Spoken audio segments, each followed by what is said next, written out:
আপনি নিশ্চয়ই ফুটপাতে পুরনো জুতো বিক্রি হতে দেখেছেন। লক্ষ্য করেছেন কি? সেখানে কেবলই পুরুষদের জুতো বিক্রি হয়। মজার বিষয় হচ্ছে সেখানে মেয়েদের পুরাতন জুতো বিক্রি হয় না। সেখানে নারী কিংবা শিশু কারোরই জুতো থাকে না।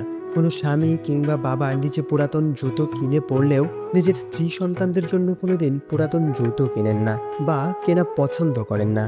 স্ত্রী ও সন্তানরা হয়তো এটা কোনোদিন ভেবেও দেখে না।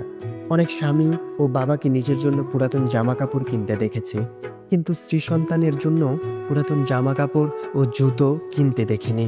স্বামী ও বাবারা বোধহয় এমনই হয়। আমি আমার কথাগুলো এখানেই শেষ করতে পারতাম, কিন্তু না, শেষ না করে আরেকটু বলে যায়। মুদ্রার উল্টো পিঠও আছে। আমি অনেক মা চাচিকে দেখেছি, তাদের ব্যবহৃত জিনিস ব্যবহারের অযোগ্য না হওয়া পর্যন্ত তারা সেই জিনিসগুলো ফেলে দেন না। তার মানে এটা দাঁড়ায়, মহিলাদের পুরাতন জিনিসগুলো হকার পর্যন্ত পৌঁছানোর অবস্থায় থাকে না। মাছের বড় টুকরোটা কখনো বাড়ির মহিলারা খায় না, রেখে দেয় প্রধান পুরুষের জন্য। এরকম আরো অসংখ্য স্যাক্রিফাইস সারাটা জীবন একজন নারী সংসারে করে যায়।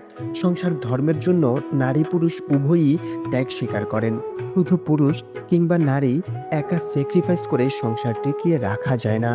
সংসার যেই বিনিশতায় বাধা থাকে, তার এক প্রান্ত থাকে নারীর হাতে, অপর প্রান্ত পুরুষের। কেউ একজন ছেড়ে দিলেই সংসার ভেসে যায়।